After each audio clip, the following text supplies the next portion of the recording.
Olá a todos, queria dar as boas-vindas a mais uma aula do nosso quinto curso de Cannabis Medicinal.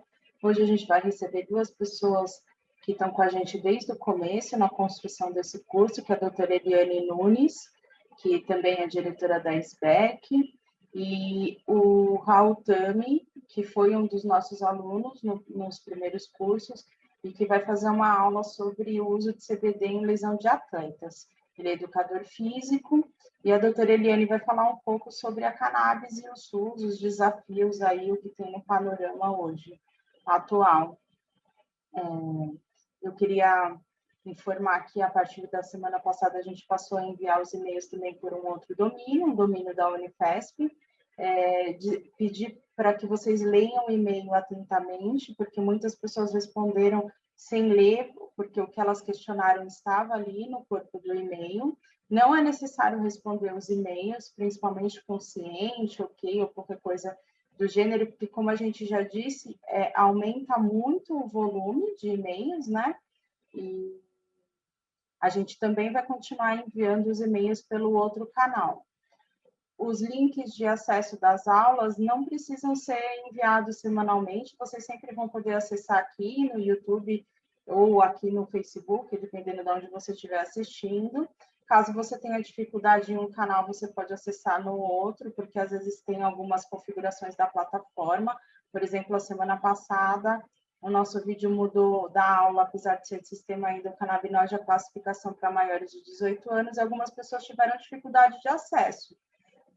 Então, quando isso acontece, é necessário fazer login, não pode entrar no YouTube de forma anônima, porque é uma forma deles poderem proteger as crianças e menores de idade de acessar conteúdo impróprio.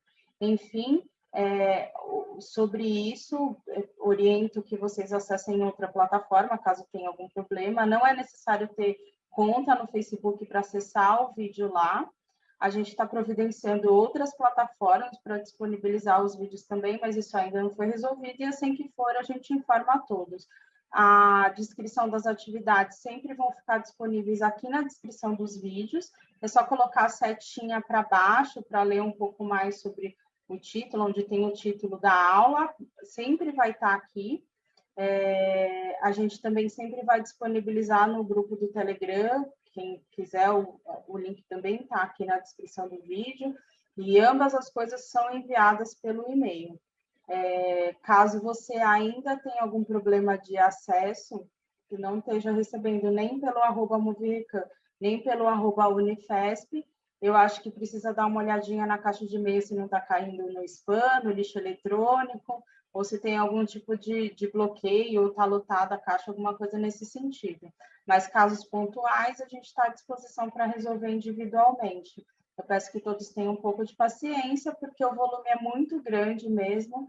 Nós não somos em tantas pessoas assim, mas na medida do possível a gente está tentando atender a todos. Bom, espero que vocês tenham uma boa aula, que vocês aproveitem bastante a aula de hoje, e uma boa semana e se cuidem. Olá a todos, meu nome é Eliane Nunes, sou psiquiatra, psicanalista, atualmente estou diretora da Sociedade Brasileira de Estudos da Cannabis Sativa e estou cuidando de mães e mulheres que plantam o projeto Mulheres e Mães Jardineiras, em parceria com a SBEC, e vou falar também um pouquinho. Vou colocar agora a apresentação, vamos lá. Bom, como eu falei, o nosso tema é Cannabis no Brasil, dilemas e desafios para a implantação no SUS. É um tema espinhoso, eu não pretendo entrar em todos os detalhes, mas hoje dá uma pincelada, porque no curso nós já tivemos a fala do Dr. Siddhartha, já tivemos a fala da doutora Renata, já tivemos a fala do doutor Paulo, e agora eu vou estar fazendo uma pincelada introdutória para depois nós começarmos a conversar com vocês sobre as patologias, tá? O projeto Mães e Mulheres Jardineiras foi um projeto que eu desenvolvi dentro do terceiro curso do Padre Ticão, e fizemos trabalhos com fanzines, lives, e acolhemos mães em situação de vulnerabilidade que estavam no curso antes da Covid, né? E durante a Covid nós iríamos ainda fazer o acolhimento, mas neste ano ficamos apenas no trabalho virtual. Bom, eu sempre falo isso para vocês, a medicação não é nova, nós temos pelo menos 20 mil anos aí de uso, de trabalho em cima da planta, mas, obviamente, ela documentada nós temos nos livros, né? Neste imperador, né, o Shen Nung, que compilou a matéria médica, colocando a cannabis como importante. Ainda no século passado, final do século retrasado, em 1890, foi lançado o primeiro manual da Merck com os dados sobre a cannabis. Então, não é uma medicação nova. Se vocês colocarem nas vidrarias aí no Google, vocês vão achar todos esses vidros, né? Aqui temos o cigarro Grimaud, que foi muito famoso, já devem ter colocado isso nas histórias, então não vou me deter muito. Então, não é uma medicação nova e nós não estamos falando de uma coisa simples, estamos falando de uma medicação proibida. Isso que é o problema, é uma planta presa. Então, se a gente for pela história, vocês já tiveram esta aula, a gente vê que é muito antiga a história da cannabis documentada, dela saindo lá da região do Afeganistão, do Tibete, indo para o resto do mundo. Já foi palco de muitas guerras e nós agora estamos vivenciando uma nova guerra, né? Uma velha e nova guerra. Como matéria médica, tem este médico, que já colocaram para vocês, que foi famoso. Então, não tem como dizer que não existia matéria médica. Então, vocês podem estar vendo ali, ó, em 1843. Aqui no Brasil, em 1830, foi a primeira proibição da maconha, né, da cannabis, como vocês queiram estar falando. No caso, uma lei racista, né, porque foi proibida também o samba, a capoeira, para prender os negros, os escravos, né? Então, nós não mudamos muito até agora, né? Nós não tivemos uma regulamentação que mudou e que fez a reparação histórica. Como eu disse, no primeiro manual, em 1899, vocês vão ver aí que tem marcas muito famosas, né? A própria Lilly. E aí, no primeiro manual, olha quantas patologias já foi descritas, né? Então, hoje os médicos não sabem porque eles não aprenderam na escola. E se eles não aprenderam na escola é porque não está no currículo. E se não está no currículo é porque tem interesses por detrás, até hoje, né? Quais são as faculdades que têm acesso a essa informação? Quantos alunos de medicina sabem o que é o sistema endocannabinoide, que é o sistema rainha que rege todos os nossos corpos? Ninguém. Poucas faculdades, dá para contar nas mãos dos dedos, né?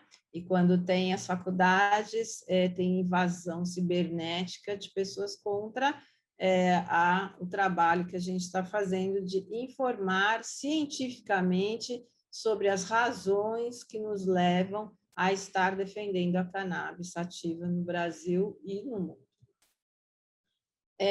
Como falamos, né, ela sempre foi tratada como uma erva do diabo desde 1830 para cá. O Brasil foi muito importante para esta prisão, vamos dizer assim, da planta no século passado, mas eu sempre gosto de lembrar, o Padre Ticão sempre falava dessa passagem do Êxodo 30, 22, 23, onde Moisés foi instruído, né, a ungir a tenda com um óleo preparado, com várias substâncias e provavelmente um óleo a 3 a 4%, com a quantidade que se colocava de cannabis. Então, a palavra quineboizin é cannabis, né, a cana cheirosa, que vocês podem ver na tradução da Bíblia de vocês. Então, todo mundo tem uma Bíblia em casa, vão lá, grifem, por favor, o Êxodo 30, versículo 22 e 23. Então, já está lá. E Deus fez e era bom, né? Então, não tem por que ter essa prisão da planta, justificada até por questões morais. Tudo começou, né, na década de 60, quando o Michulan ele sintetizou, né, tirou o CBD e o THC, ele viu lá, descobriu a substância, mas tudo se fechou, como vocês já viram, no século agora, né, em 1990. Foi quando se descobriu a anandamida, se descobriu os receptores, né, o CB1, CB2, mas a anandamida, a partir do momento que tinham descoberto o CB1, né, descobriu-se a anandamida e viu que a anandamida era homóloga da cannabis sativa à espécie, à parte, né, o canabinoide THC. Então, vocês depois vão ter, assim, o acesso, né, a esse PowerPoint, vão estar podendo entrar nessas referências bibliográficas e justificar, se vocês quiserem, o trabalho de vocês. O governo americano controlava a patente, então, para aquelas pessoas que dizem que não tem estudos, a gente só tem que lembrar que, né, está lá, vocês podem entrar no Google e ver a patente, né? Então, o governo americano, apesar de ser contra federalmente, foi ele lá e foi ele mesmo que patentizou. Depois disso, vocês não acreditam quantas patentes existem do processo, porque não se pode patentizar uma planta. Por isso, todo um movimento de separar as partes da planta, os canabinoides, os flavonoides, os terpenoides, para poder vender, porque aí você pode patentizar o processo. Então, a gente tem que ter essa crítica, né? Se a gente não tiver, a gente não entende. Quando as pessoas falarem para a gente, é mais do desconhecimento delas, do preconceito delas e de interesses econômicos também, porque às vezes elas sabem, mas elas são pagas pela indústria farmacêutica para dizer que não sabem, né? Como eu falei, vocês já tiveram essa aula, o sistema endocannabinoide, tire o acento do O, eu não corrigi ainda, ele é um sistema que todos nós temos, todos os seres vivos têm, né? Só os insetos, as abelhas que têm rudimentar, mas todos nós temos. E esse sistema, ele é o que rege, ele que modula várias situações do nosso corpo, como o equilíbrio, o nosso humor, até o nosso comportamento e nossa personalidade, né? E o mais importante de tudo isso, que foi descoberto, né, principalmente por Russo e vários outros colegas, que existe o efeito comitiva, ou seja, a parte não é mais do que o todo. Então, é importante, quanto mais componentes tiver na planta, mais essa planta, esse óleo, ele é efetivo. E isso não é uma conversa retórica, já temos artigos científicos que falam sobre isso, e numa outra ocasião eu posso estar trazendo para vocês numa outra aula, tá? Então, o que foi feito? A indústria sintetizou, separou e vendeu, né? Então, tem o Sesamete, tem o Marinol, tem o Sativex, né? Mas o mais importante é esse efeito de toda a planta, né? Então, é muito importante que vocês tenham essa noção que o óleo integral é melhor. E falar canabidiol está errado. Vocês usam óleo integral, ou chic, full experto, né? Rico em CBD, rico em THC, isso porque nós fizemos uma convenção de falar de CBD e THC, porque são as duas substâncias importantes, mas cada vez que a gente estuda mais, a gente está vendo que tem outras muito mais importantes do que ela, mas é que elas viraram hit comercial, então sempre vocês vão estar ouvindo falar em CBD e THC. Então, é muito importante que neste curso a gente fale maconha, a gente fale cannabis sativa e pare de falar de óleo de canabidiol. Gente, não existe óleo de canabidiol a não ser os sintéticos, a não ser aqueles purificados, porque aí só tem canabidiol. Se for feito da planta, é um óleo integral. É muito importante vocês mudarem esse discurso e ficarem atentos no que vocês estão lendo, né? Porque em nome da planta, vocês engolem o sapo, certo? Então, é cannabis sativa, linei, e aí tem a cannabis sativa sativa, cannabis sativa índica, cannabis sativa ruderalis, e aí vai ter os quimiotipos que vocês já tiveram essa aula. O que eles fazem? De novo, consertando óides.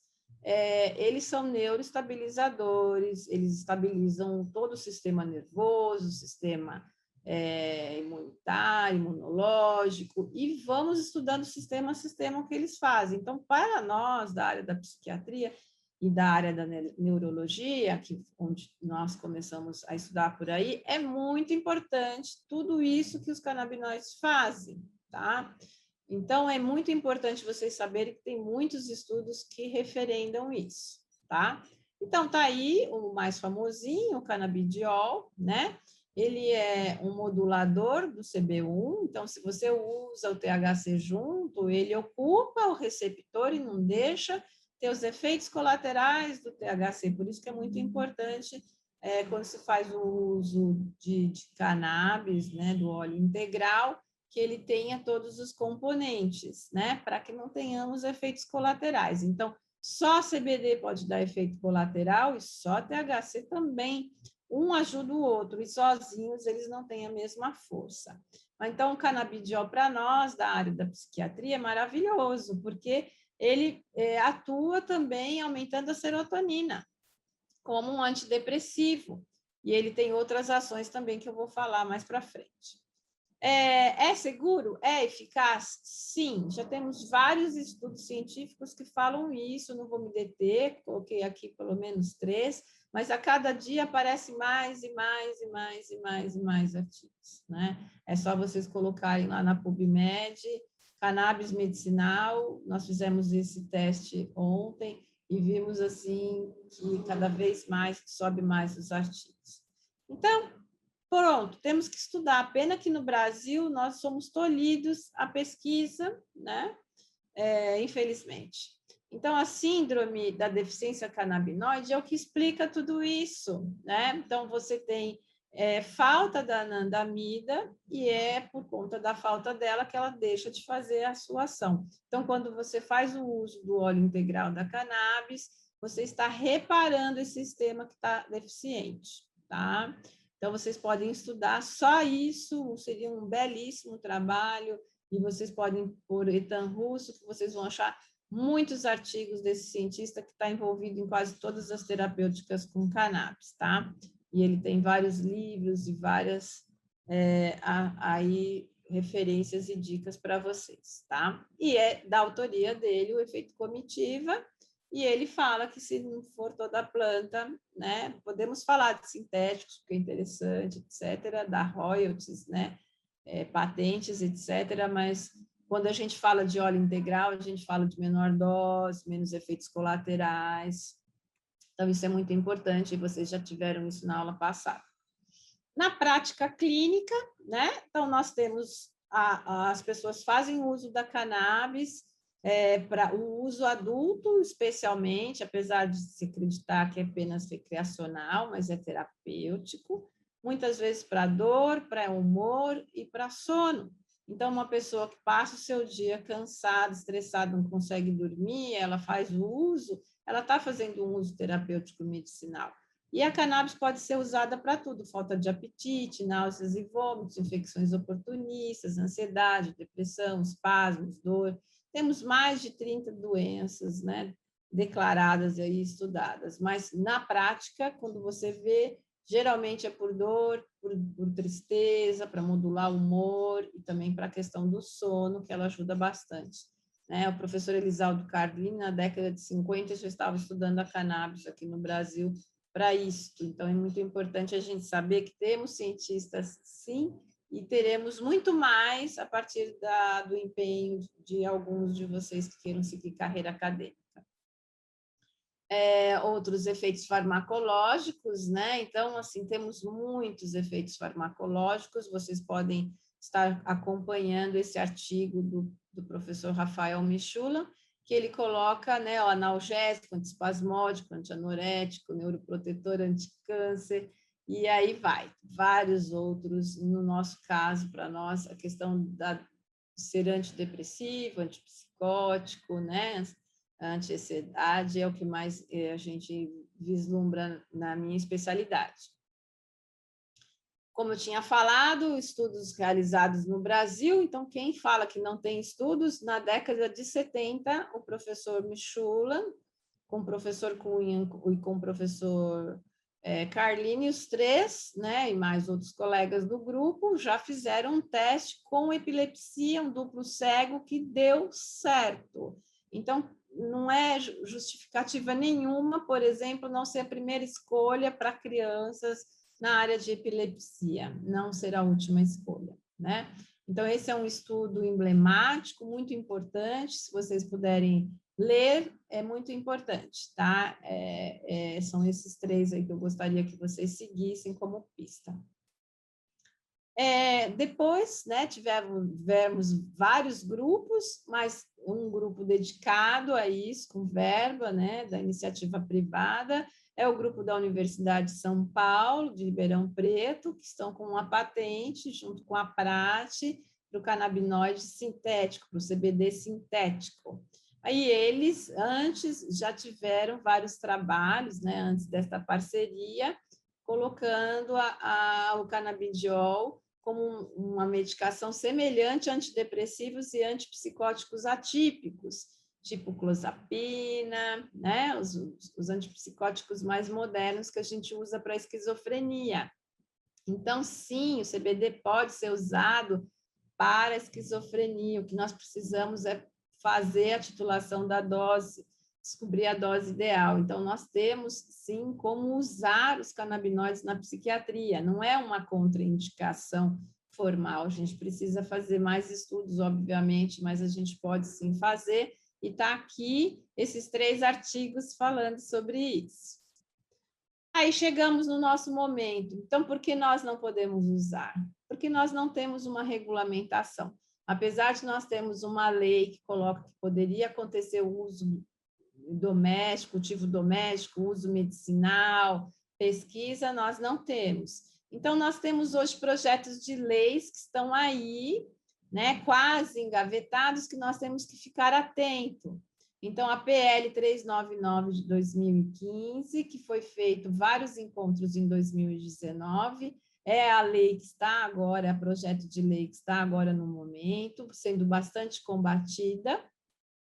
Do jeito que ela foi escrita para nós, ela não contempla o cultivo doméstico, o cultivo associativo, nós precisaríamos fazer emendas nesse sentido, mas é a lei, o projeto de lei, que nós temos que ficar bastante atentos, fazermos bastante discussão, vermos os nossos aliados, quem estão lá e quem são as pessoas que a gente pode conseguir que tenha emendas assim que ela for para o pleito. Então, temos que continuar fazendo essa discussão saudável sobre o que nós queremos para este projeto de lei, né?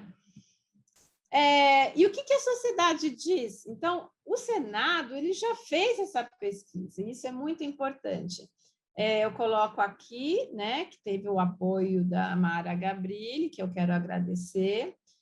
Depois, em outro momento, nós vamos estar passando um vídeo dela, que está sempre nos apoiando, e acho muito importante, né, que vocês saibam, já foi feita uma pesquisa, né, onde as pessoas foram chamadas a falar se eram a favor, contra, e 79% das pessoas foram a favor. Algumas não sabiam, e outras preferiram não responder, né? Então, vocês acham que deveria ser fornecido gratuitamente pelo SUS? Sim, mas qual SUS, né? Então, onde nós vamos entrar? Aí, fizeram outra pergunta. Vocês sabem que podem ser utilizados para tratar doenças?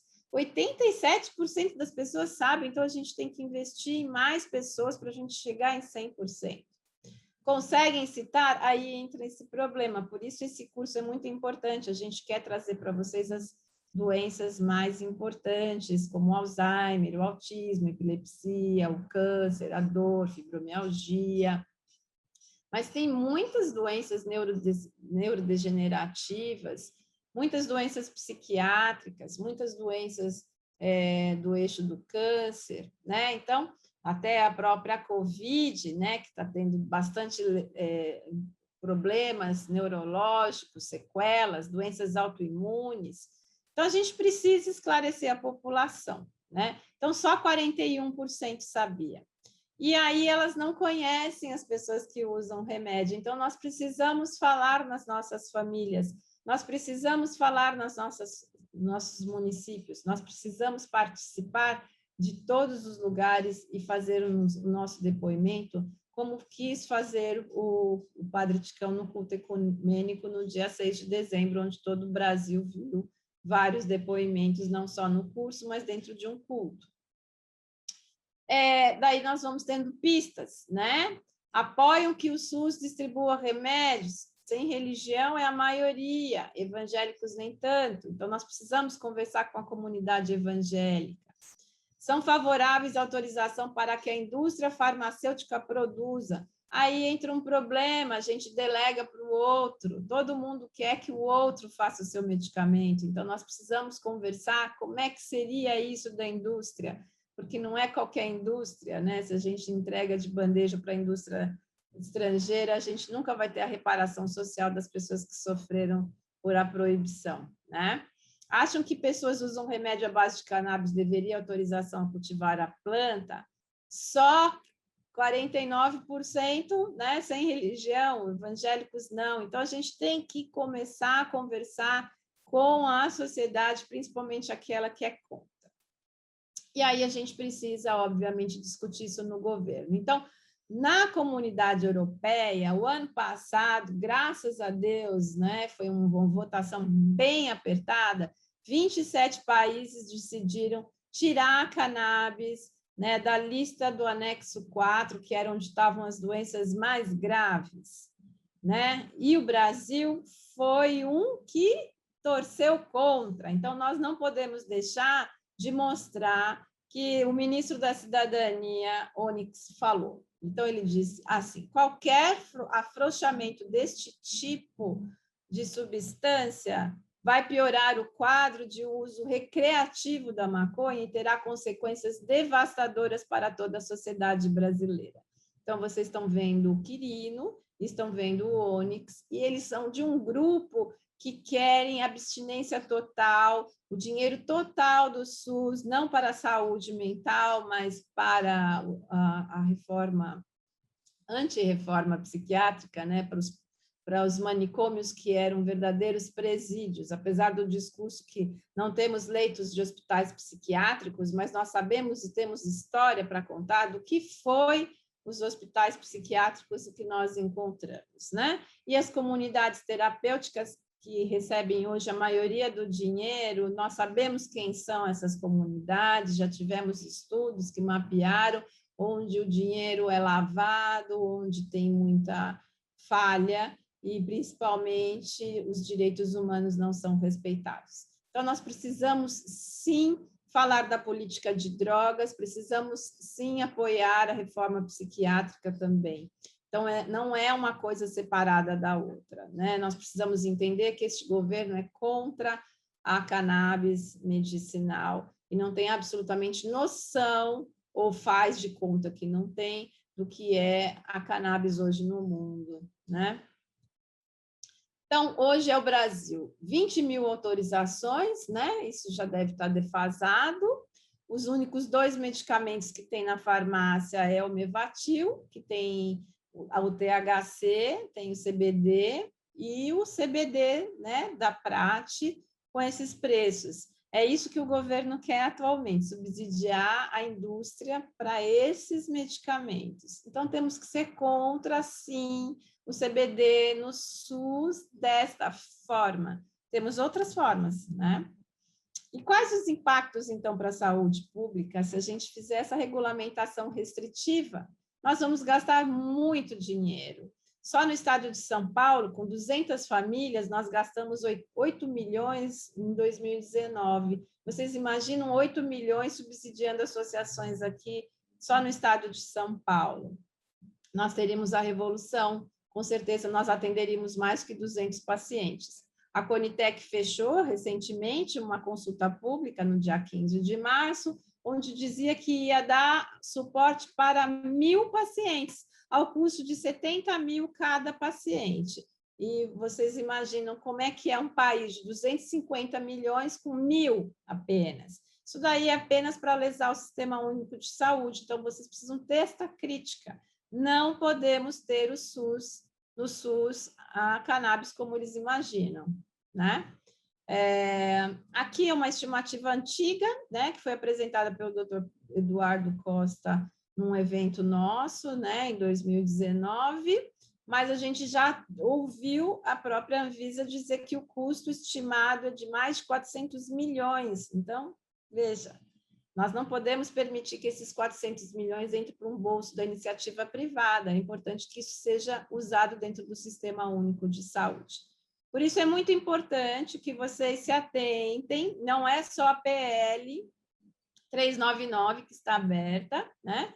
Tem a PL 514, e como eu comentava com o padre Ticão, né? Ele falou, vamos para cima, vamos para 1 milhão, né, de votações, mas ainda está muito tímida. Então, olha, nós ontem estávamos com 185 mil pessoas pedindo para que exista cultivo doméstico. Nós precisamos viralizar esta votação para a gente chegar para o doutor Lazier, que é o relator, né? Porque ele, numa manobra lá, que ia ficar com outra pessoa, resolveu ser o relator. E nós sabemos que ele é contra a PL, ele simplesmente pegou essa relatoria para deixar lá exatamente onde ela está, deitada e dormindo na gaveta, até nós esquecermos. Mas existe uma consulta pública, e esse projeto de lei foi de iniciativa privada, e a Marta, ao sair do Senado, deixou essa PL órfã, ela já foi votada, inclusive, pelos senadores. Então,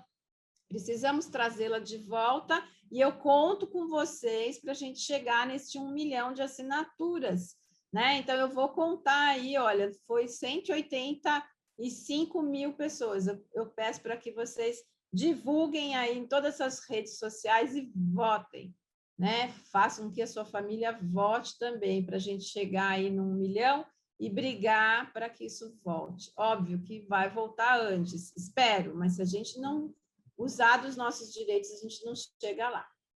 Então, nós precisamos, sim, né, regulamentar as leis, né, nas políticas públicas. Agora, a gente precisa fazer muito? Não, a gente já tem o Programa Nacional de Plantas Medicinais e Fitoterápicos. Então, é só colocar. Hoje, se o governo quisesse ganhar ponto, ele chegaria lá e falaria assim, a partir de hoje, a cannabis vai estar no Programa Nacional de Plantas Medicinais e pediria para o STF julgar a procedência e acabou, a gente mudaria a lei e seria só uma forcinha.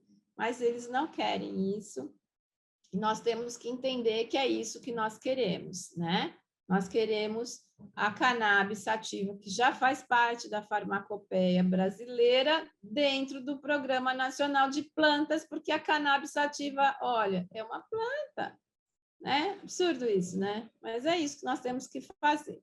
E é muito lindo esse Programa Nacional de Plantas Medicinais, porque ela trabalha a inclusão da agricultura familiar, ela trabalha com outras ervas medicinais, e o dinheiro que poderia vir de impostos da cannabis poderia ser drenado para o programa de plantas medicinais, e o município, né, lá, prefeitos e vereadores poderiam ter projetos de lei e fazerem com que esse programa nacional fosse para frente e houvesse um marco regulatório de baixo para cima. Então, temos todas as ferramentas, só precisamos desenvolver mais estratégias de comunicação entre nós para mostrar que dentro do Sistema Único de Saúde nós podemos fazer muito, basta ter interesse e os interesses não terem conflitos, né? Porque nós vemos que hoje o governo tem muitos conflitos de interesses.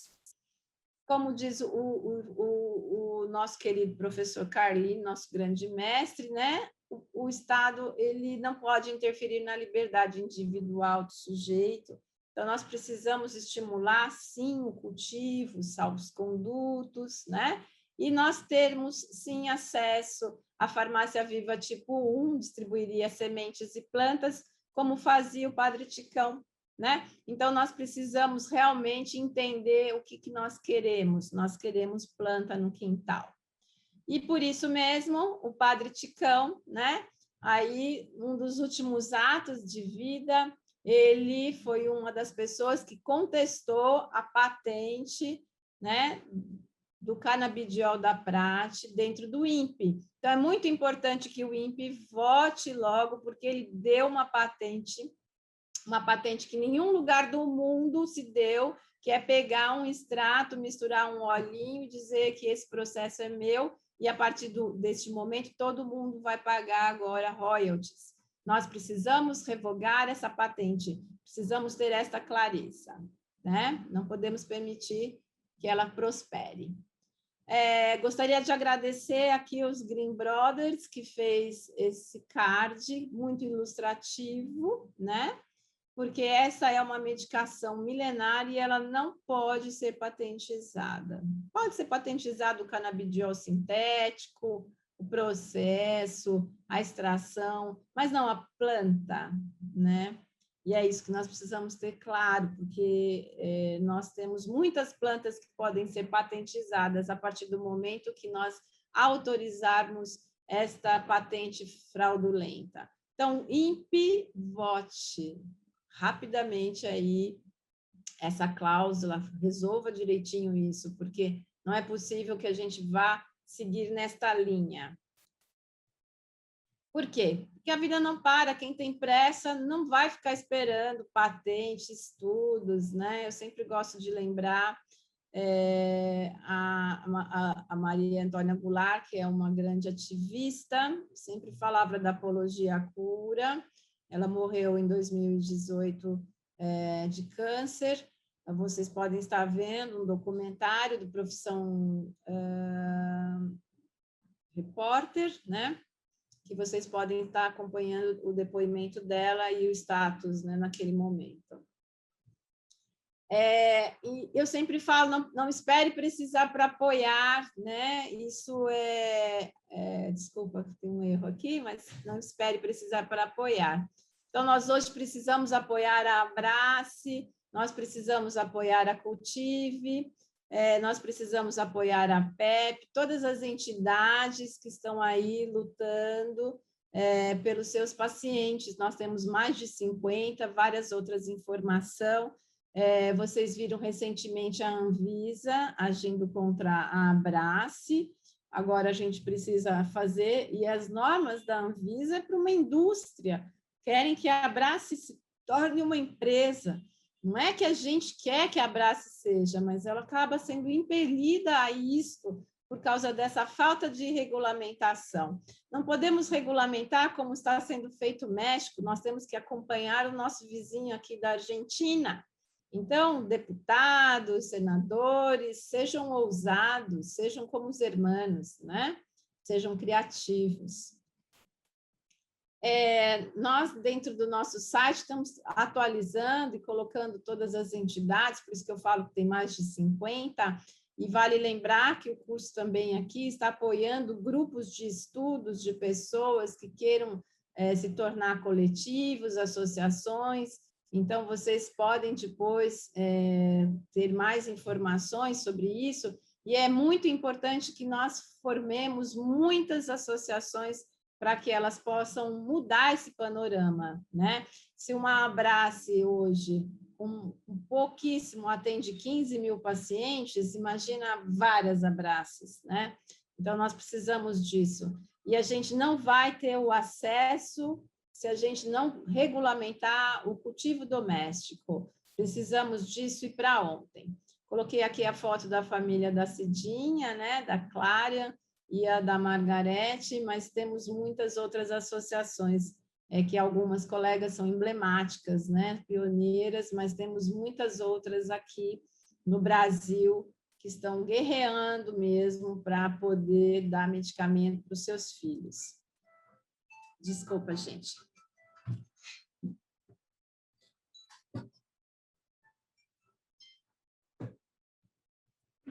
voltando, saiu essa matéria maravilhosa aqui, né, na Veja São Paulo, muita gente que é de fora do Brasil não viu, depois a gente pode estar passando o link, eu esqueci de colocar, e nós também fomos contemplados por esse projeto Mães e Mulheres Jardineiras, que é um projeto que eu fico muito feliz, porque ganhei o ano passado, das mãos do Padre Ticão, o primeiro prêmio Carline Solidariedade.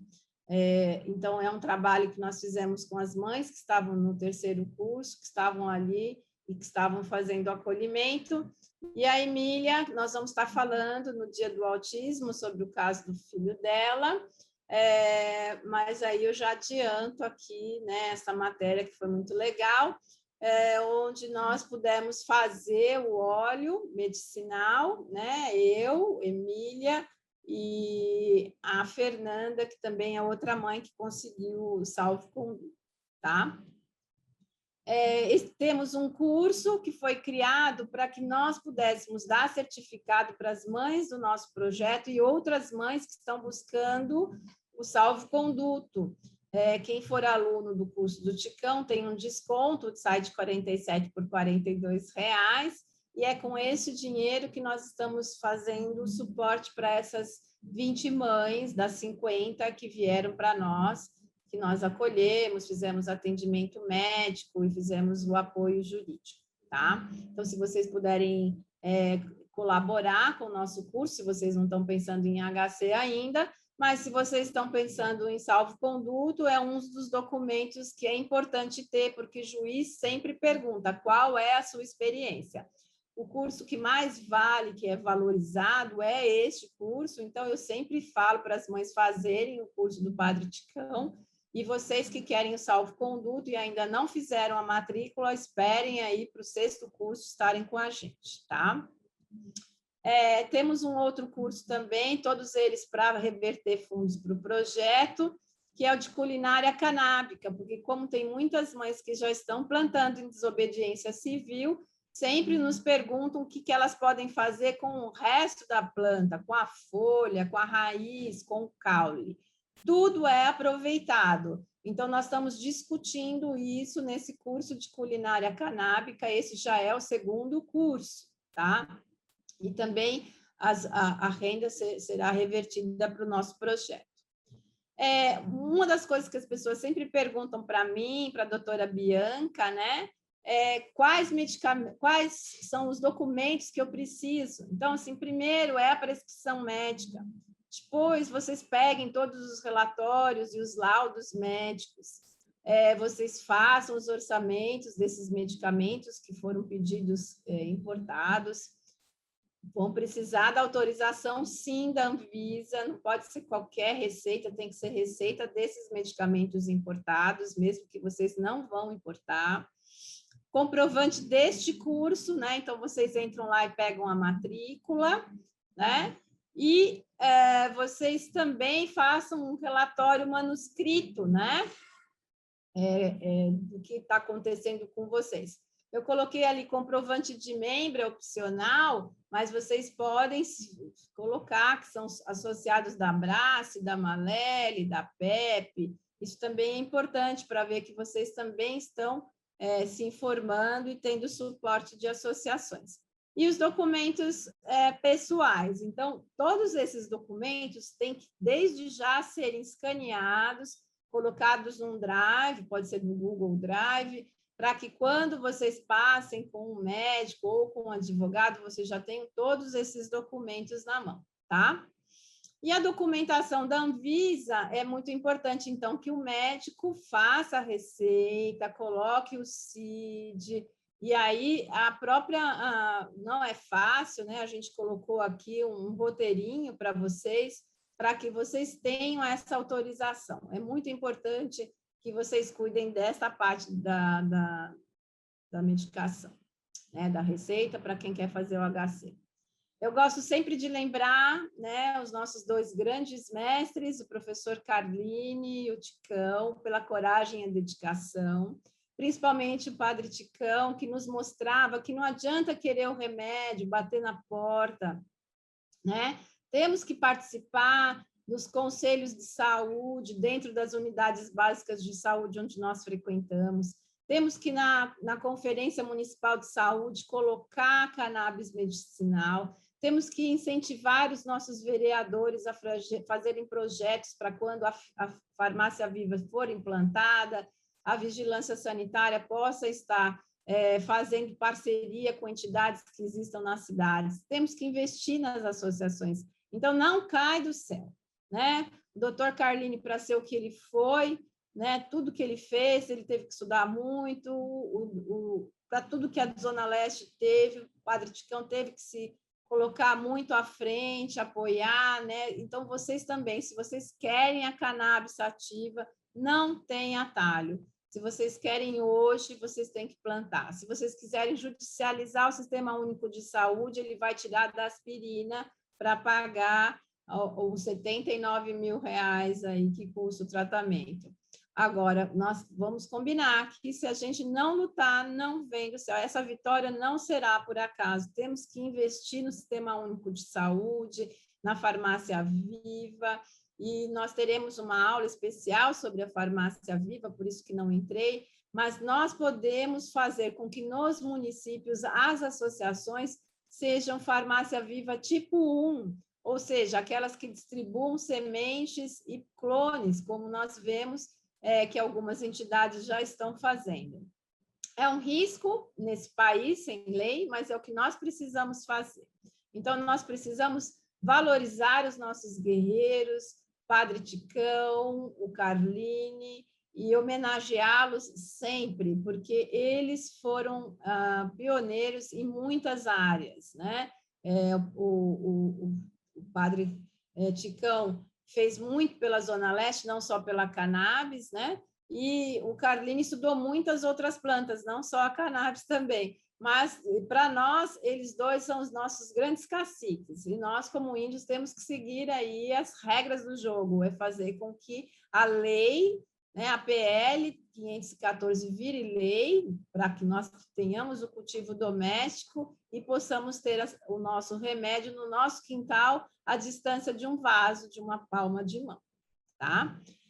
Temos um manifesto que estamos sempre recolhendo e vamos entregar novamente agora para o Lazier, assim que nós tivermos bastante assinatura, se vocês puderem participar. Esse manifesto é o mesmo de 2018, nós tiramos ele de uma plataforma, estamos fazendo ele manual para que a gente possa, enfim, termos acesso as pessoas que participaram para continuar, porque enquanto nós não tivermos um projeto de lei, enquanto nós não tivermos a lei, nós não temos nada ainda, nós só temos a desobediência civil e o salvo-conduto para algumas pessoas.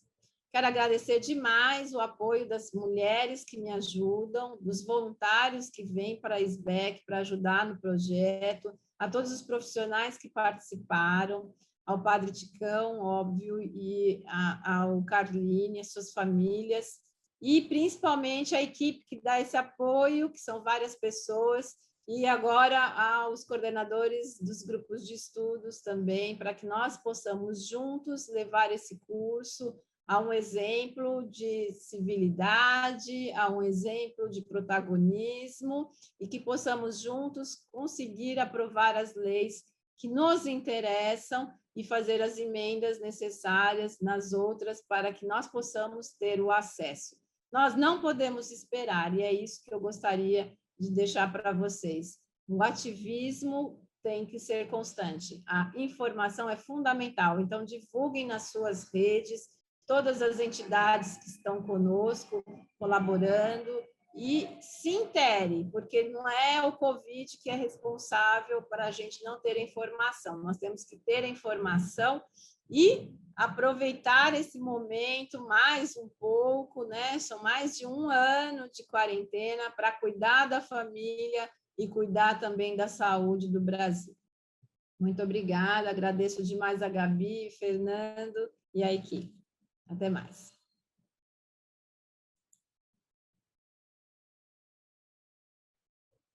Olá, tudo bem? Meu nome é Raul Tami.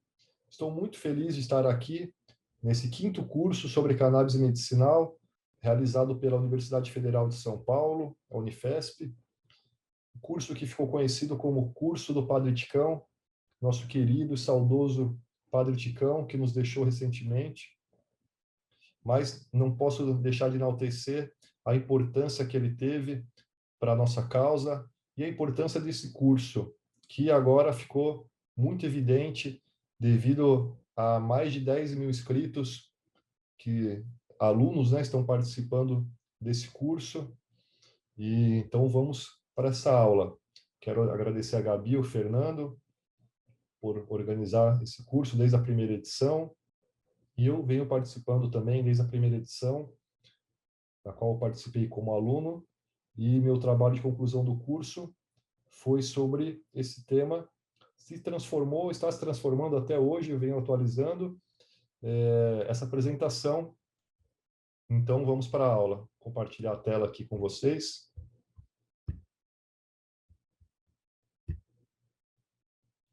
Maravilha. Canabidiol é o CBD na prevenção de lesões em atletas. Esse é o tema principal que vamos estar falando. O canabidiol, ou CBD, ele vem da cannabis, né, da maconha. Então, pode ser um extrato, pode ser uma pomada, pode ser diversos tipos de comestíveis. E sobre esse remédio que nós vamos estar falando. Antes eu vou fazer uma breve apresentação. Eu sou graduado em Educação Física, também sou faixa preta de Jiu-Jitsu e atualmente estou como profissional delegado do Conselho Regional de Educação Física de São Paulo. Também aqui vou falar sobre o nosso caso familiar, né? Minha mãe, para quem não sabe, ela foi diagnosticada em 2017 com um tumor cerebral, que é um adenoma, né, de hipófise, que, como todo tumor, ele cresce, né, e não tem nenhum tratamento, exceto o cirúrgico, que é muito arriscado esse tratamento devido às sequelas irreversíveis que a pessoa pode ficar para o resto da vida, né? Não só isso, também ia ficar dependente de diversos remédios diários, né, hormônios. Então, minha mãe se recusou a fazer cirurgia, só que não tinha nenhum outro tratamento, né? Até que eu falei para ela dessa possibilidade, o tratamento com extrato de cannabis, e depois de um tempo ela aceitou fazer a experiência, né? E vem dando certo, graças a Deus. Ficou 1 ano e meio que ela ficou em tratamento sem nenhuma alteração no tamanho do tumor, que isso já é ótimo, né? O tumor não estava crescendo, ele tinha um tamanho de 1 centímetro já, por 0,8, 0,8, e com 1 centímetro já é um macroadenoma. Os cirurgiões, todos que ela havia passado, queriam fazer cirurgia rapidamente, né? E então buscamos outros neurocirurgiões, psiquiatra e especialistas na cannabis medicinal. Então, iniciamos o tratamento. Depois de 1 ano e meio que ele permaneceu estável, tivemos a felicidade, a grata surpresa de uma redução muito significativa no tamanho do tumor. Ele passou de 1 centímetro para 0,7 por 0,4 por 0,8. Então, ele diminuiu metade do tamanho do tumor, né, em uma das medidas. Já sendo menor de 1 centímetro, não é mais indicado a cirurgia, porque aí já é um microadenoma, e ela continua fazendo o acompanhamento, né, por imagem, cada 6 meses, e ele continua se mantendo estável, desse tamanho pequenininho, né, depois da redução significativa que teve. Então, como foi um tratamento bem documentado, né, e com essa grande evidência aí da redução do tumor, nós entramos em 2019 com um pedido na Justiça Federal de habeas corpus, não? E foi concedido a liminar, depois foi deferido na revisão, né? Revisão obrigatória dos processos desse tipo. E desde 2019, minha mãe tem a segurança e a garantia do direito, né, de poder fazer artesanalmente o remédio que vem garantindo a qualidade de vida dela. Então, vamos estar falando mais sobre a cannabis. Bom, é comum, né, muito frequente, a dor, né, está presente em todos os atletas, todos praticantes de atividade física com uma intensidade moderada, intensidade alta, é comum devido ao próprio treinamento, né? Então, como os treinos são diários, o tempo de recuperação às vezes é muito curto, falando nos atletas profissionais principalmente, é uma consequência a ocorrência de lesões e também a necessidade de controladores, né? Porque não pode interromper o treinamento. E isso, usualmente, tradicionalmente, é realizado com a utilização de analgésicos e anti-inflamatórios. Então, sabemos que tem, no mundo inteiro, já é uma preocupação, já tem esse alerta contra o uso dos opioides, né? Que fazem muito mal à saúde, tem diversos efeitos colaterais, e vamos estar falando mais sobre isso. Mas precisamos debater o que é nocivo ou não para o atleta.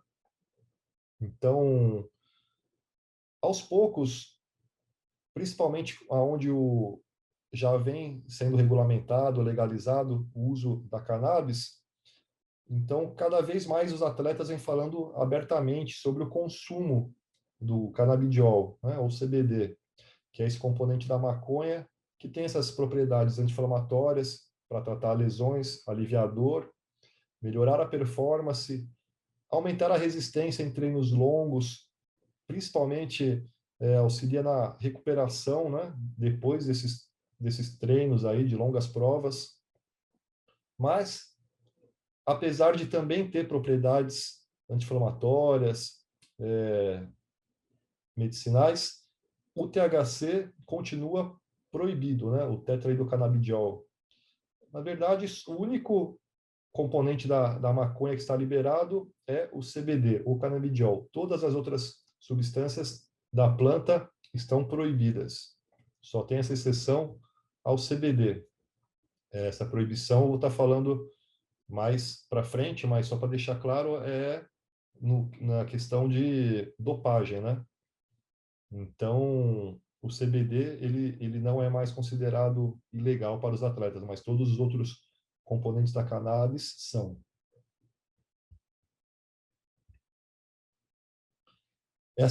Esse grande marco no cenário dos esportes, que foi a retirada em 2018 do CBD como doping para a prática dos esportes profissionais pela Agência Mundial Antidopagem. Então, desde então, vem aumentando muito expressivamente entre os atletas o consumo do CBD, né, ou de produtos à base de cannabis rico em CBD. Principalmente nos Estados Unidos, foi um dos primeiros países em que houve campanhas de atletas profissionais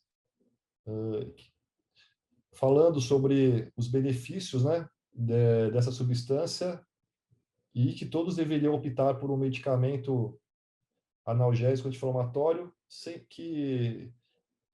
naturais, né? Substituir por aqueles tradicionais que eles já os utilizavam, os opioides, que apresentam efeitos colaterais indesejáveis e levam à dependência química, além de são muito prejudiciais, né? Tem diversos fatores. E também vem crescendo as evidências sobre o uso do CBD. Conforme vai sendo permitido, regulamentado, os estudos vão aumentando também. Então, esse trabalho de revisão de literatura tem como principal objetivo fornecer uma visão geral, né, de diversas fontes sobre o uso do CBD em atletas. Então, são diversos estudos aí reunidos que nós vamos estar comentando aqui sobre eles. bom, já falamos que desde 2018 há essa exceção para o CBD na lista de substância proibida pela WADA, que é a Agência Mundial Antidopagem. E essa lista de substâncias proibidas são aquelas que de alguma forma podem melhorar a performance do atleta perante os demais. Isso anularia o espírito esportivo. Ou também substâncias prejudiciais à saúde. Só que fica muitas perguntas sem respostas, como a maconha dá mesmo vantagem competitiva? Faz mal à saúde do atleta? Bom, isso depende do ponto de vista, né? Tem muitas variáveis, mas tudo isso faz sentido. Essa proibição, ela tem sustentação científica. A cannabis, por exemplo, causa mais dano que o cigarro ou o álcool. Essas duas substâncias já estavam fora da lista da WADA já há um bom tempo. Então, assim, a cannabis faz mais, é pior que o álcool, que o tabaco para um esportista? Ou será que isso pode ser fruto de um preconceito geral, né?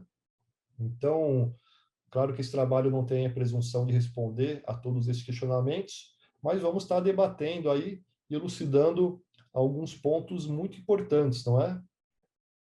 Então, e desmistificando também aquela história de que o atleta é preguiçoso, aliás, o maconheiro é preguiçoso, né? Pelo contrário, vem crescendo muito aí as evidências, ligações aí entre a prática de esportes e a cannabis ou a maconha, nas diversas formas de uso, né? Que podem ser feitas. Então, e também diversos estudos aí que falam sobre a prevenção de lesões cerebrais traumáticas, principalmente esportes aí de alto impacto, né, como rugby, lutas e outros esportes traumáticos. Agora vamos começar falando então sobre o desempenho. O atleta profissional, ele tem que se submeter a uma rotina exaustiva de treinamentos físicos para ele conseguir o alto rendimento, né? Conseguir brigar pelo alto desempenho, quer ser campeão, quer ficar em primeiro lugar das competições. Então, o volume e intensidade dos treinamentos é muito grande, muito maior do que uma atividade física, né? Para manter a saúde, né? E como já falamos aí, esses treinamentos de atletas, eles causam lesões, né? Devido à alta intensidade, a diversos fatores, né? O baixo tempo de recuperação. Então, é diferente, né? De uma pessoa, de um atleta profissional e de outras pessoas que praticam atividades físicas. Os gastos energéticos, e a dor faz parte da carreira de qualquer esporte de alto rendimento. Muitas vezes está associado à ocorrência de lesões traumáticas, né? Geralmente são lesões osteomusculares que afetam esses atletas. E essa preocupação antiga, já alertada, com o uso indiscriminado dos anti-inflamatórios e analgésicos para tirar e até prevenir o aparecimento das dores. Ou seja, o atleta ele já está com uma dorzinha, ele vai treinar, não pode ficar sem treinar, então ele já toma um remédio antes de treinar, achando que não vai sentir tanta dor, mas a dor vai estar sendo mascarada, na verdade, né? Mascarando também a lesão, né? O início da lesão. E essa automedicação traz grande risco futuro para a saúde cardíaca, renal, né? Do esportista aí que se habitua a se automedicar e vai mascarando essas lesões quando ela chega, quando percebe, né? Depois de um tempo, já está bem avançado. Então, esses efeitos colaterais variam conforme o medicamento, desde os que provocam desidratação, até os que causam perda da força muscular, até piora da performance física, inchaço nos pés e outros efeitos indesejados. O ópio, né, seus derivados, já são utilizados há mais de 4.000 anos para diminuir a dor, gerar sentimentos de euforia, e agora os atletas já têm consciência e que é necessário um substituto menos invasivo, mais natural, com menores efeitos colaterais do que os analgésicos opioides tradicionais que vêm sendo utilizados há décadas para tratar a dor. E houve um período de intolerância para a maconha no esporte, né?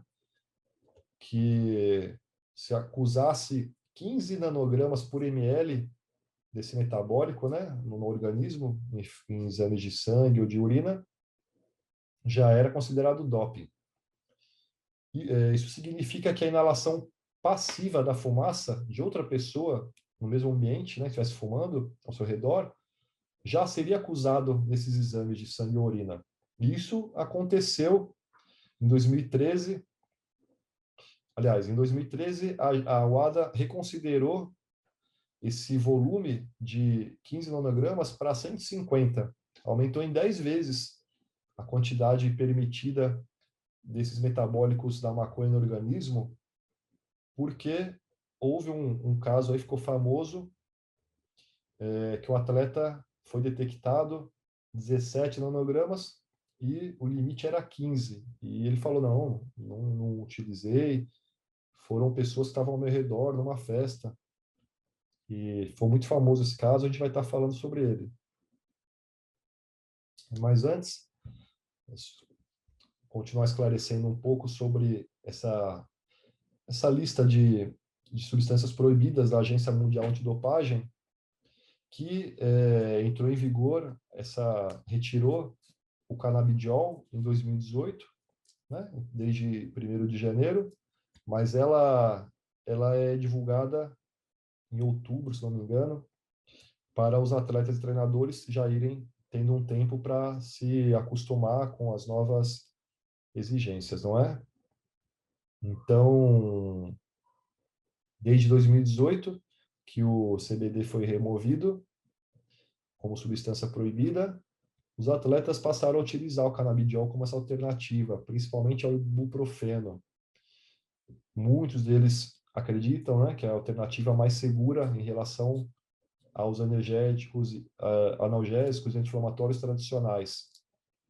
E temos um artigo publicado por Graham Avil, colunista da Outside Magazine, que ele fala nesse artigo, relatando a experiência de vários ciclistas e triatletas,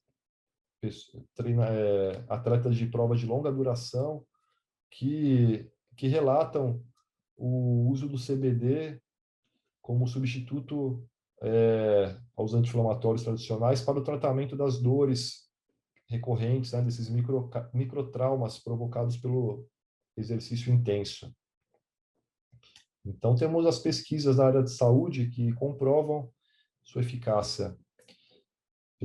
Diversas pesquisas aí vêm mostrando os benefícios do CBD no tratamento de inúmeras doenças neurológicas, psiquiátricas, por exemplo, epilepsia, Parkinson, esclerose múltipla, depressão, entre outras.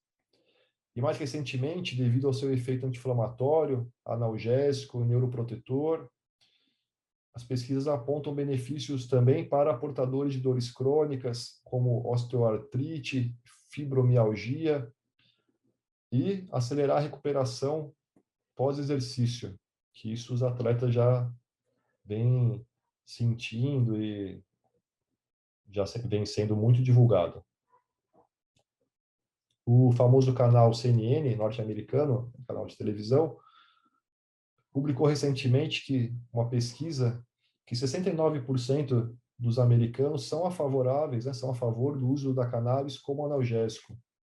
67% afirmam que o uso do medicamento opioide para tratar dor oferece mais risco do que a cannabis. Então, seja, praticamente 70% dos americanos já reconhecem que a cannabis é melhor do que os medicamentos tradicionais aí, opioides.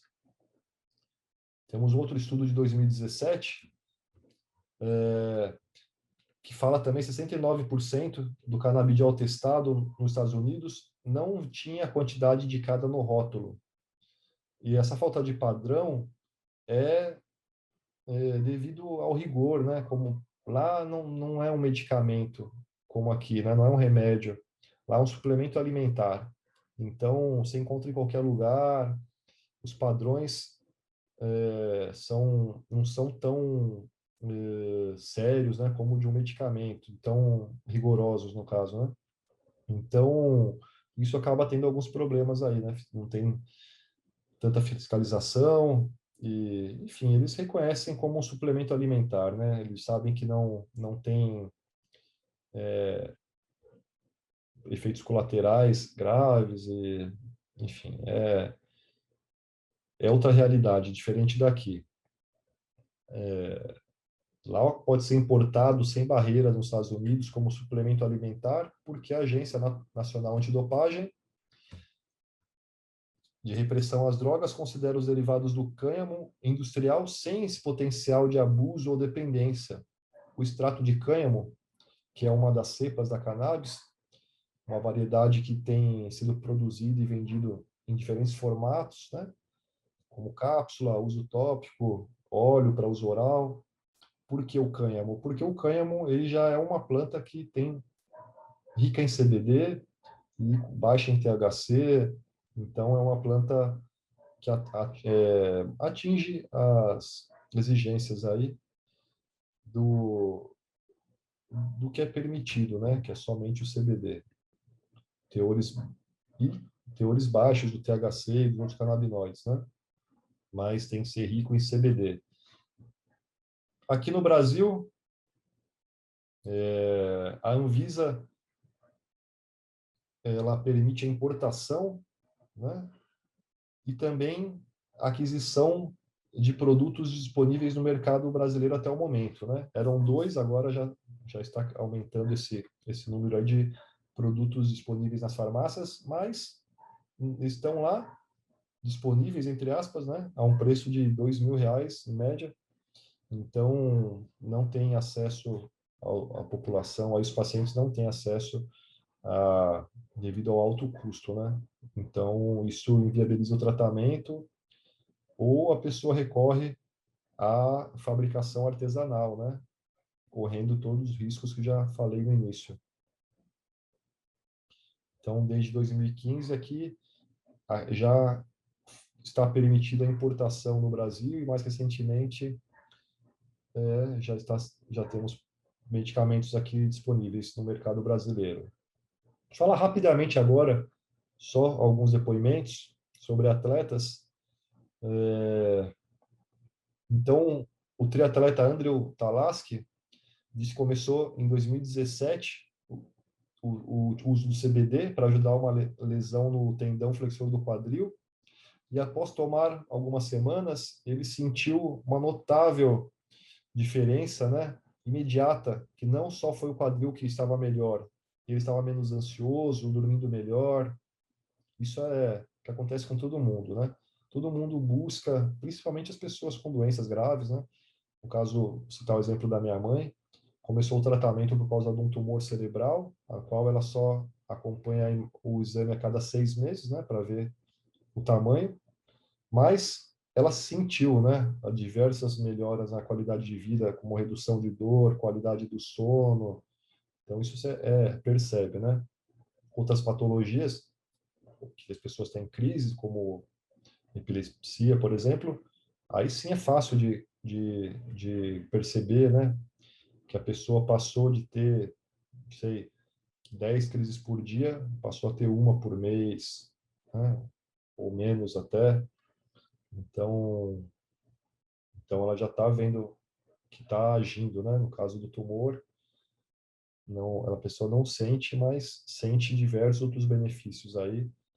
Então a cannabis ela atua, né, no organismo, ela equilibra o nosso corpo, né? Ela mantém a homeostase, o funcionamento correto aí de todos os sistemas.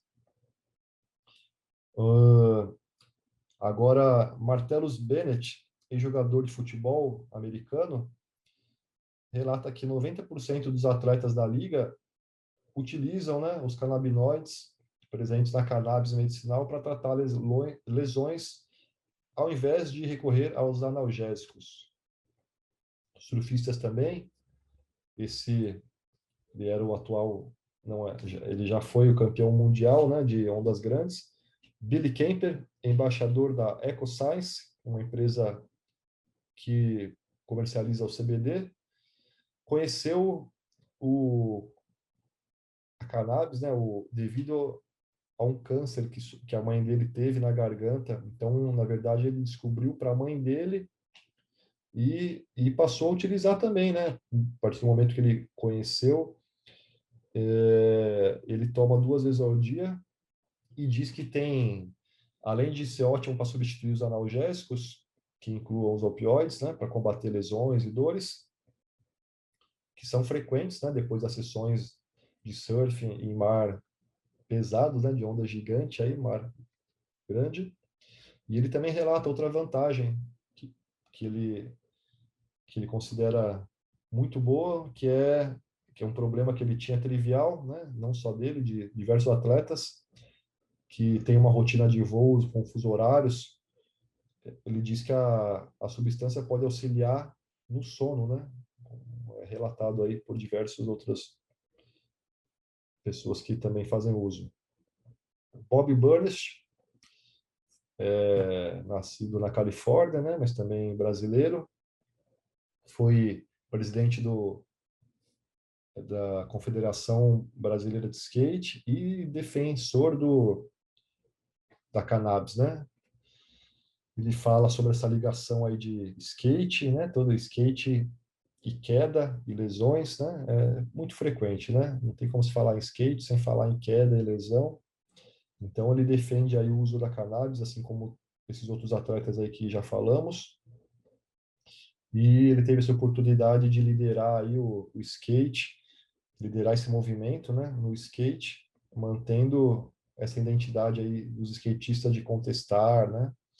E ele alerta, né? Além de não estar se matando com drogas muito mais pesadas, né? Que é o caso dos medicamentos opioides aí que já falamos aí, estamos falando desde o início. MMA também, o Nate Diaz ficou muito famoso aí, porque inclusive ele utiliza vaporizando, né? A cannabis. Até na entrevista logo após a luta, ele já utiliza ali na mesa de entrevista, porque sai da luta com dores, então ele já utiliza vaporizado, que o efeito é mais rápido, né? Ele também fala que ajuda na cicatrização, inflamação. Então, para ele é bom utilizar antes, depois dos treinamentos. Diz que vai fazer a vida melhor. Na NBA também temos o Kareem Abdul-Jabbar, tem a prescrição médica para tratar dores de cabeça, e diz que desde os 17 anos que ele já experimentou cannabis. Tem, entre os atletas, uma pesquisa de 2016 mostrou que a cannabis é a segunda substância mais consumida, atrás apenas do álcool. Só que os atletas não podem utilizar a maconha devido ao THC, e o álcool ele é liberado, né? O tabaco também. Apesar que hoje em dia já algumas modalidades já estão, algumas ligas nos Estados Unidos já estão parando de punir os atletas pelo uso da cannabis, né? Porque a cannabis está se tornando legal, inclusive. Então, no caso, o Ultimate Fight, né? Parece que ele vai dar uma multa de $100 para quem for pego a primeira vez e encaminhar para orientações sobre drogas, e, enfim, mas não vai punir mais, a pessoa não vai perder, né, a luta, o título por estar utilizando a cannabis, né? Então, esses testes aí positivos não geram mais punições aos atletas, punições graves.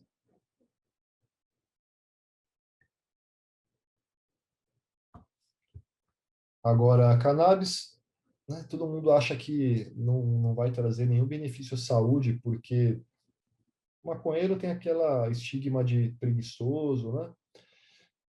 A cannabis relaxa a musculatura, em excesso, causa sonolência, diminui os reflexos.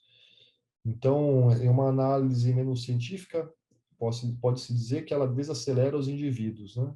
Mas ela está ali na lista de substâncias proibidas, ao lado de anabolizantes, esteroides, estimulantes no geral, né? Que melhoram a performance. Bom, vamos falar um pouco sobre outras consequências aí, positivas e negativas.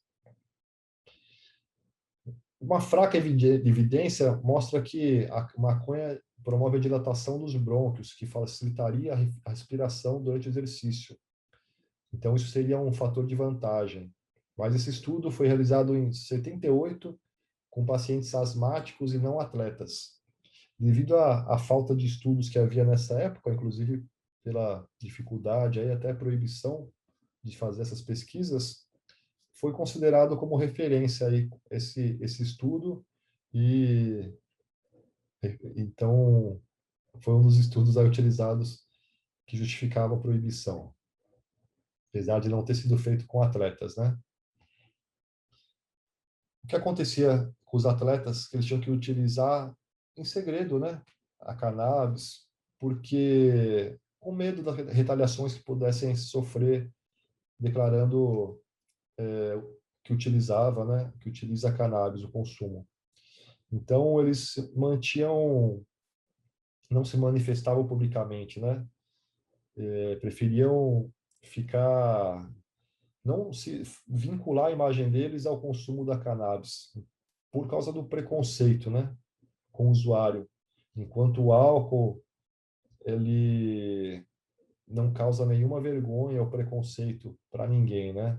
Mesmo quando ele era proibido pela OADA, as pessoas não perdiam patrocínios por aparecer numa foto com um copo de bebida. Agora, aparecesse com cigarro de maconha, e vamos estar falando alguns exemplos disso daí que aconteceram. Como o Michael Phelps, né? Que o assunto é maconha, esporte, polêmica, já ele veio o nome dele na cabeça. Em 2019 ele foi fotografado, né, com cigarro e viralizou essa imagem pelo mundo. Ele sofreu suspensão de 3 meses da Federação de Natação, perdeu o contrato de grandes patrocinadores e já não estava nem em competição mais, né? Mesmo assim, mesmo fora de competição, houve esse preconceito aí, essa repercussão negativa. Esse foi o rapaz que ficou famoso aí, que ganhou uma medalha de ouro competindo na Olimpíada de Inverno no Japão, e depois no teste de doping foi detectado 17,8 nanogramas por ml de um metabólico da cannabis no exame antidoping. Ele teve seu título retirado pelo Comitê Nacional, como dissemos aí no início, ele alegou que não havia utilizado e que o teste dado positivo por ele ter inalado a fumaça de outras pessoas que estavam fumando ao seu redor, né? Um fumante passivo. E depois, de fato, os estudos comprovaram que a inalação passiva pode acusar a substância no sangue ou na urina. E graças a Deus, aí depois de um tempo ele recuperou a medalha, recuperou o posto de campeão olímpico, mas teve que apelar, né, na corte habital do esporte, baseando nesses estudos aí científicos sobre a inalação passiva, desculpe, e a contaminação cruzada aí já nos estudos que haviam naquela época. Somente em 2017 foi reconsiderado esse valor, essa concentração de 15 para 150 nanogramas por ml. Então, esse volume é 10 vezes maior que o inicial. Agora, diz que não pega mais a inalação passiva, né? Então, se for pego essa concentração, é porque foi utilizado mesmo. E ele fala que o Rose Bagliati diz que a maconha trata mais dores físicas e mentais do que qualquer outra substância. Faz parte de um estilo de vida saudável, tem 0 calorias, portanto não deveria ser uma preocupação para as autoridades.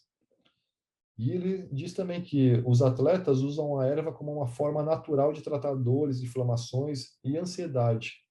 Isso ajuda a manter o controle durante os treinos tão intensos.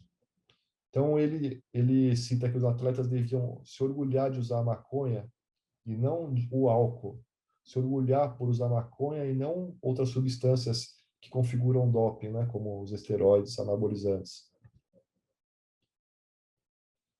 Mais uma vez, né, alertando que, apesar da liberação do CBD, a utilização da cannabis fumada ou de outros extratos aí que contenham os outros canabinoides, como o THC, continua proibido, né? A cannabis, ela pode ser considerada um remédio leve, de toxicidade aguda baixa e não apresenta risco de morte por overdose. Em 98, o Departamento de Justiça norte-americano concluiu que, em termos práticos, maconha não induz resposta letal tóxica, não mata. Entre as possibilidades de uso medicinal já reconhecidas para a cannabis, seu efeito analgésico, sua capacidade sedativa, meio relaxante, capaz não só de potencializar a ação dos opioides, diminuindo seus efeitos colaterais, inclusive de obstipação e portadores de dores crônicas. Então, tem muitos estudos, né? Foram cruzados 38 estudos controlados, feitos a partir da eficácia, para verificar a eficácia do uso da substância CBD em diversos tratamentos médicos, como doenças inflamatórias, até distúrbios do sono. Além dos benefícios anti-inflamatórios, o CBD pode servir como ansiolítico, analgésico, é rico em antioxidantes, e também outros estudos rotulam o seu ativo neuroprotetor, sugerindo que é capaz de reforçar o cérebro. Então, em 2017, teve uma revisão publicada no Journal of Science and Medicine em Sports, apontou que apenas 15 estudos investigam os efeitos da maconha e de seu principal ingrediente psicoativo, THC, na performance dos atletas.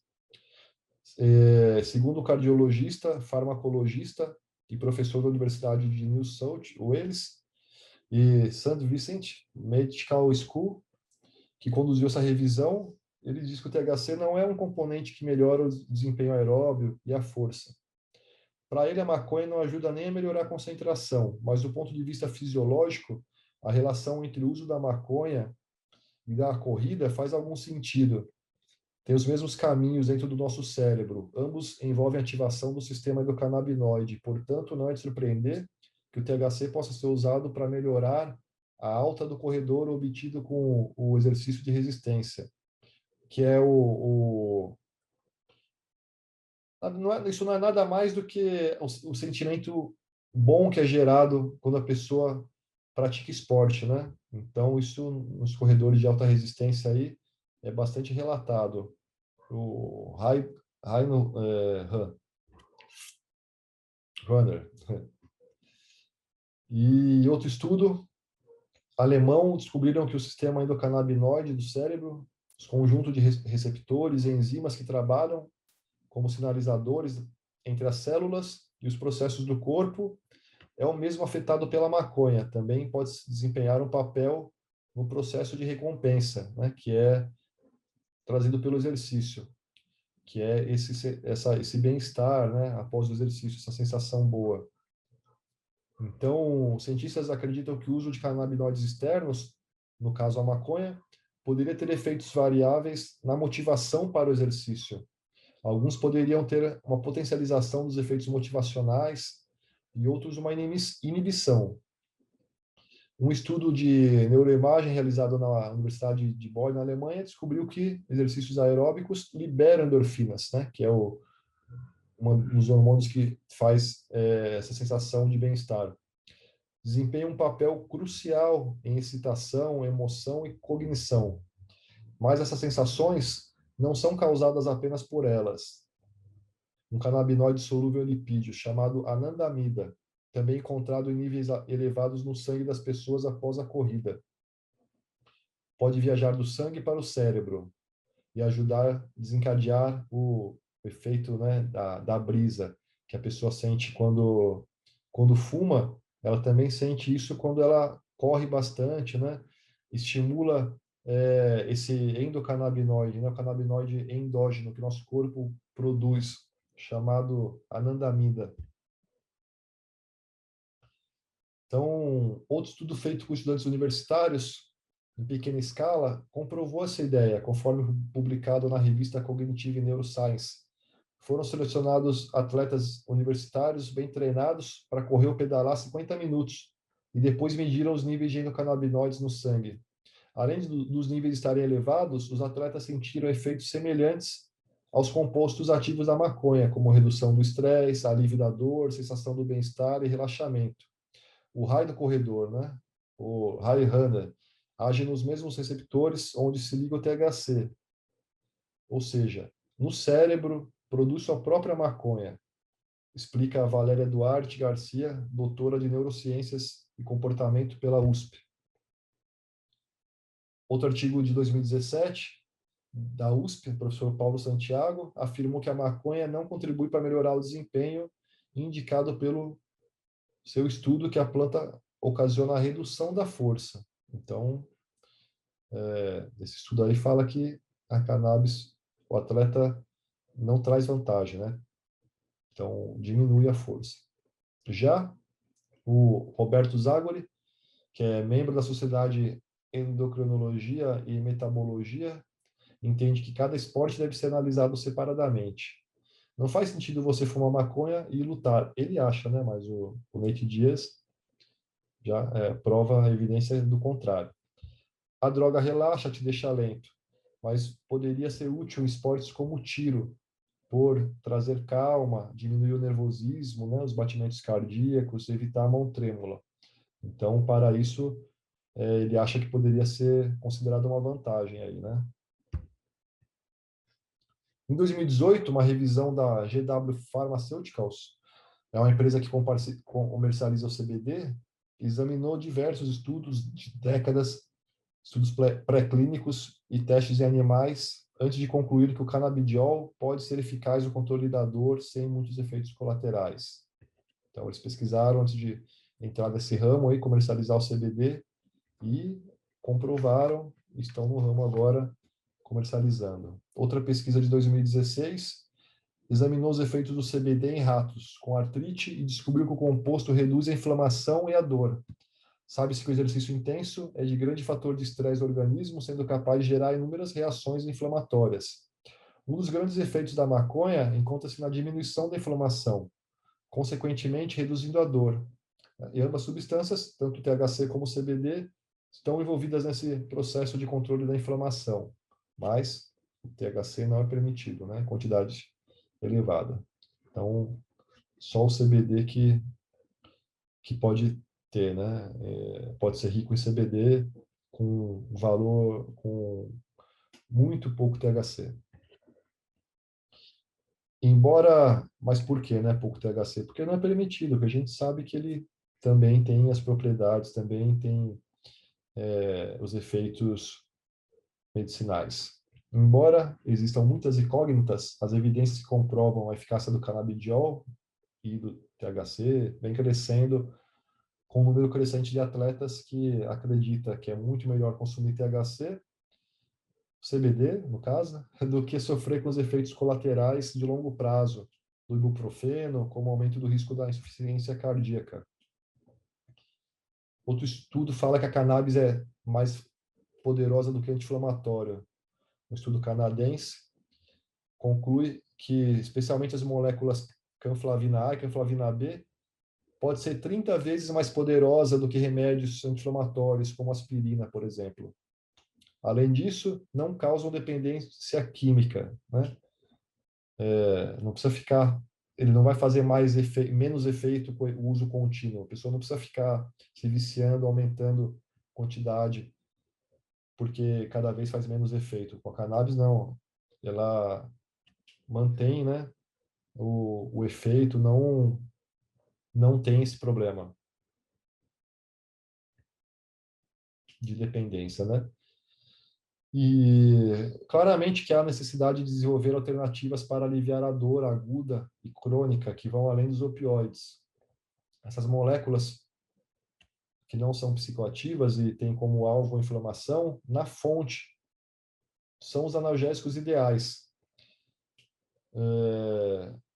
Essas moléculas são conhecidas desde os anos 80, mas pouco se sabe sobre o assunto devido à estrita regulamentação sobre pesquisa com cannabis. E, recentemente, como foi legalizado no Canadá, isso permitiu que os cientistas pudessem fazer esse estudo sem problemas. E descobriram, então, que é 30 vezes mais potente que as aspirinas, por exemplo, como analgésico e anti-inflamatório. Então, vou encerrar com essas imagens aí, mostrando que é normal para os atletas de alto rendimento dores, né? Conviver com a dor dos treinamentos, das competições, são muito frequentes. E para enfrentar esse problema, é comum o uso dos remédios anti-inflamatórios para aliviar dores e sempre vem acompanhados por efeitos colaterais indesejáveis. A respeito da cannabis, ainda não tem um consenso entre os profissionais do esporte e da saúde, na medida que em cada canabinoide tem um efeito diferente. Alguns atletas utilizam o canabidiol para tratamento de inflamações, dores nos músculos. A utilização da planta através do fumo já apresenta maiores divergências, né? Não é novidade, principalmente em países onde a maconha é legalizada. Os atletas vêm falando abertamente agora sobre o consumo da planta, né? Então, desde jogadores profissionais de hóquei até corredores de elite, estão se declarando usuários frequentes para aliviar suas dores e melhorar o foco, melhorando assim seu desempenho. Enquanto alguns apoiam o uso e a liberação, outros questionam a mensagem que o órgão esportivo pode passar ao mundo, liberando o uso da cannabis, né? Então, esse médico Zagori, ele entende que a Agência Mundial Antidopagem pensa na mensagem que quer transmitir. Se eles liberam, eles querem que todos os atletas sejam exemplo, né? Para as crianças se espelharem neles, que todos queiram ter a saúde deles, o que complica o apoio à liberação da maconha, segundo esse médico. Como a erva é liberada em alguns países e em outros não, não temos um consenso. Quando se libera o uso, entende-se que ela não é prejudicial à saúde, diz o endócrino. E pouco a pouco, os atletas profissionais despertam para a necessidade de ter um diálogo aberto em relação às drogas. Afinal, o debate sobre aquilo que é ou não é nocivo à saúde dos atletas precisa ser discutido amplamente. Obrigado. Fico muito feliz de poder aqui divulgar minha pesquisa com vocês e estou à disposição